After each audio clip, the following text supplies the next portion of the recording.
Hi hello नमस्कार, मी मुक्ता मोकाशी तुमच्या नवीन व्हिडिओमध्ये सर्वांचे स्वागत आहे. तर बघा, सकाळी सकाळी उठली आणि फ्रेश अजिबात वाटत नव्हतं, कारण आज मला ना बरं नव्हतं. त्याच्यामुळे आता भरपूर सतत रोजच्या रोज माझं काही ना काही दुखतच राहतं, म्हणजे पाठीचा वगैरे असा कमरेचा वगैरे त्रास चालू आहे ना. त्याच्यामुळं आता सकाळी सकाळी तर बाळाचं आवरायचं. मग नंतर हे बघा, आता आज माझं चाललं आहे, यांचा उपवास आहे, गुरुवार आहे ना, त्याच्यामुळं साबुदाणा खिचडी मला बनवायची आहे. तर त्याच्यासाठी बटाटे मी आधीच चिरून ठेवले ते, पण कसं आहे जास्त वेळ झाला ना की असे काळे पडत येतात. त्याच्यामुळे मी पाण्यात एकदा अजून परत धुवून घेतल्या आणि नंतर कापून घेतल्या, आणि त्यासाठी मिरच्या पण कापून घेतल्या. तर त्यांचा गुरुवारी आता दर गुरुवारी उपवास राहतो.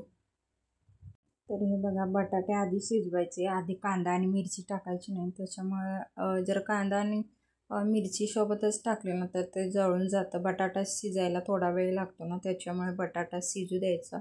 त्यानंतर मिरची आणि कांदाने मिरची आणि अशी तळून घ्यायची, म्हणजे त्याच्यामध्ये थोडा बटाटा शिजलेच आपला असतो. तर मिरची आणि बटाटा मी असे तळून घेतले, म्हणजे बटाटा पण शिजायला थोडा टाईम लागतो, त्याच्यामुळे आधी बटाटा शिजवला. त्यानंतर हे ना मिरची टाकली त्याच्यामध्ये. ते कसं म्हणजे त्याच्यात आपण तर हे चांगलं शिजवून घ्यायचं, बटाटे वगैरे त्याच्यामध्ये मिरची वगैरे ते तळस्तोवर आपण असं त्याला हलवत राहायचं. म्हणजे कसं आतमध्ये हे मी जरा इकडं लक्ष नव्हतं ना, त्याच्यामुळे बटाटे बघा आत लागले, तर असं हलवत राहायचं त्याला, म्हणजे आत चिकटणार नाही. तर हे बघा, चिकटलेत बटाटे.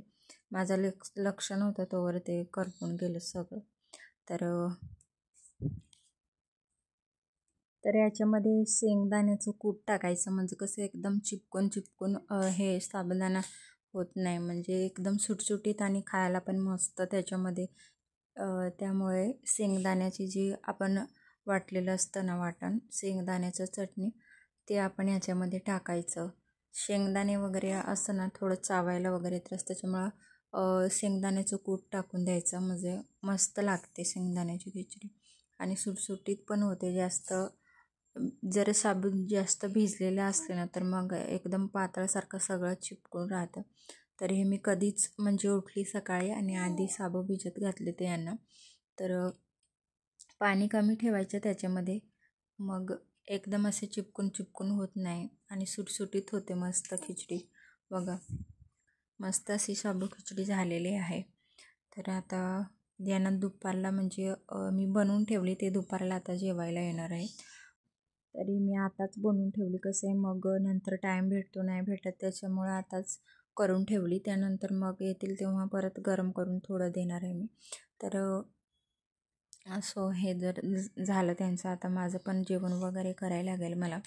तर माझा उपास वगैरे काही नाही राहत, आणि उपास वगैरे केला तर मला कसं अशक्त पण वाटतं लगेच, त्याच्यामुळे आता मी उपास वगैरे नाही करत.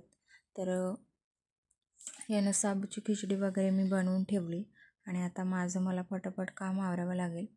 तरी बघा, सुटसुटीत आणि थोडी चिपकल्यासारखं झाले. हे बटाटे आतमध्ये लागल्यामुळे हे असं झालं. थोडं माझं लक्ष नव्हतं आणि इकडं दुसरंच काम करायला घेतलं, त्याच्यामुळे बटाटे थोडे आत म्हणजे कढईला लागले, त्याच्यामुळं ते एकदम चिपकल्यासारखं थोडं तर अशा प्रकारे साबू खिचडी मी बनवलेली आहे. तुम्ही कशी बनवता मला कमेंटमध्ये सांगा.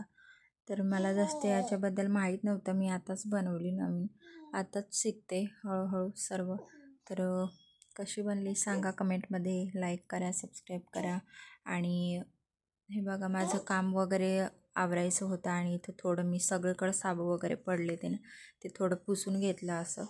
तर हे किचन कटा वगैरे ना सर्व माझं काम करताना भरूनच जातं, त्याच्यामुळे ते साफ आणि म्हणजे क्लीन करून टाकते तेव्हा मस्तपैकी दिसतं. तरी बघा, माझं काम आता झालेलं आहे. मला भात आणि भाजी वगैरे करायची आहे.